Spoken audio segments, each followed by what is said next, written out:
রাত বাজে 2টা। কুচকুচে কালো অন্ধকার, পুরের ঘেউ ঘেউ আওয়াজ। একদল যুবক একটা কবরস্থানের পাশ দিয়ে যাচ্ছিল। তো যাওয়ার সময় ওই যুবকেরা তাদের জীবনে নামাজ, রোজা, আল্লাহর ভয় কোনো কিছুই ছিল না। তারা শুধু মোবাইলের মধ্যে নাচ, গান, এরপর আপনার টিকটক, মেয়েদের ছবি, হারাম অশ্লীল কাজের মধ্যে তারা লিপ্ত থাকতো। তো একদল যুবক একদিন গ্রামের এক কবরস্থানের পাশ দিয়ে যাচ্ছিল। হঠাৎ করে তাদের মাথায় একটা কুবুদ্ধি আসলো আর কি, যে আমরা আজকে কবরস্থানের মধ্যে ঢুকবো, ভিতরে ঢুকবো, দেখি সেখানে কি হয়। তো সবাই মিলে যখন ঢুকলো, কবরস্থানের মধ্যে কিন্তু একটু ভয়ঙ্কর লাগে, একটি ভয় লাগে আর কি। সবাই বের হয়ে চলে গেল, সাহস করে একজন যুবক ভিতরে ঢুকলো। ঢুকে সে যখন কবরস্থানের ঠিক ভিতরে ঢুকে গেল, তখন কি জানো যে এই কবরের এবং এই মাটির নিচে যারা বাস করে, মাটির নিচে যাদেরকে রাখা হয়েছে, তাদের কি অবস্থা? তুমি কি এই বিষয়ে অবগত আছো? তুমি কি জানো? যুবক ভয় খেয়ে গেল। সে চারিদিকে ছোটাছুটি করতে লাগলো, চারিদিকে দেখতে লাগলো যে আওয়াজটা কে দিয়েছে। সে বুঝতে পারলো যে আওয়াজটা গায়েবীভাবে আসছে।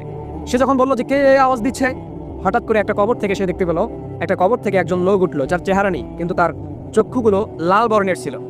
সে এসে বলল যে আমি সেই আত্মা, যে আত্মা আমি দুনিয়ার মধ্যে থাকতে অশ্লীল কাজের মধ্যে লিপ্ত ছিলাম, হারামের মধ্যে লিপ্ত ছিলাম, সবসময় হেডফোন কানের মধ্যে দিয়ে ঘুরতাম, গান বাজনা শুনতাম, কনসার্টের মধ্যে যেতাম, আমি নাচ গানের মধ্যে লিপ্ত থাকতাম, মেয়েদের হারাম ছবি নিয়ে পড়ে থাকতাম। আজকে আমার এই অবস্থা, আমাকে আগুনের মধ্যে পড়তে হচ্ছে। তুমি যদি এই অবস্থায় থেকে থাকো, তাহলে তুমি তোমার রবের দিকে এখনই ফিরে যাও, এখনই তুমি তওবা করো, নয়তো আমার মতো তোমাকেও আগুনের মধ্যে পড়তে হবে। তো এই যুবক এক কবরের সামনে গিয়ে অজ্ঞান হয়ে পড়ে রইল। পরের দিন গ্রামের মানুষেরা যখন সেখানে গেল, তারা দেখতে পেল যে যুবক এক কবরস্থানের এক কবরের উপরে অজ্ঞান হয়ে পড়ে আছে। তার জ্ঞান ফেরানো হলো। জ্ঞান ফিরেই সে শুধু বলতে লাগলো, আমি রবের দরবারে তওবা করতেছি, আর জীবনও আমি হারাম কাজের মধ্যে লিপ্ত থাকবো না, অশ্লীল কাজের মধ্যে লিপ্ত থাকবো না। তো এই কাহিনী থেকে আমি আপনাদেরকে এতটুকু বোঝাতে চাচ্ছি যে ভাই, দুনিয়ার লোভ লালসা, দুনিয়ার মহাব্বত কিন্তু খানিকক্ষণের জন্য। আপনাকে কিন্তু ফিরতে হবে রবের দরবারে। দুনিয়ার মৌজ মস্তি এটা খানিকক্ষণের জন্য, আখেরাত আপনার চিরস্থায়ী, সেটাকে নিয়ে আপনাকে ভাবতে হবে। আপনাকে ভাবতে হবে যে আপনি ফিরে যাবেন রবের দরবারে। আপনাকে ভাবতে হবে যে আপনার সৃষ্টিকর্তা আপনার জন্য একটা নির্দিষ্ট সময় পর্যন্ত আপনাকে দুনিয়াতে রাখবেন। দুনিয়ার লোভ লালসা, গান বাজনা, হারামের মধ্যে লিপ্ত থাকা, অশ্লীল কাজের মধ্যে লিপ্ত থাকা, মেয়েদের ছবি নিয়ে পড়ে থাকা, এগুলো থেকে আপনি নিজেকে হেফাজত করেন। সুদ, ঘুষ, জেনা, ব্যভিচার, এগুলো থেকে আপনি বের হয়ে আসেন, রবের দরবারে ফিরে যান। এখনো আপনার সময় আছে। আজরাইল আলাইহিস সালাম যদি আপনার কাছে চলে আসে, তো আপনার 1 সেকেন্ডও আপনাকে সময় দিবে না, আপনার নির্দিষ্ট সময়ে সে আপনার জান কবজ করবে। এজন্য ভাই, এখনো সময় আছে আপনাদের যে রবের দরবারে ফিরে যান, তওবা করেন।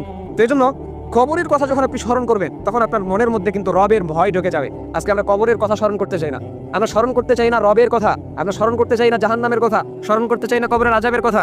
কবরের মধ্যে কিন্তু 2 ধরনের জিনিস থাকে, আল্লাহর রহমতও থাকে, গজবও থাকে, আল্লাহর আযাবও থাকে। সো আমরা কোনটা নিতে চাই? রহমত নিতে চাই না আযাব নিতে চাই? যদি আমাদেরকে রহমত নিতেই হয়, তাহলে রবকে খুশি করার লক্ষ্যে দুনিয়ার মধ্যে আমাদেরকে কাজ করতে হবে। রবকে খুশি করার লক্ষ্যে দুনিয়াতে কাজ করতে হবে, রবের হুকুম আহকাম মানতে হবে, নবীর সুন্নাহগুলো মানতে হবে। আমাদের ফেরার এখনো সময় আছে। আমরা যেন রবের দরবারে ফিরে যাই, তার কাছে তওবা করি। ইনশাআল্লাহ আমরা আশাবাদী যে আল্লাহ পাক রব্বুল আলামিন আমাদেরকে মাফ করে দিবেন ইনশাআল্লাহ। তো এই জন্য সবার প্রতি শুধু এতটুকু অনুরোধ।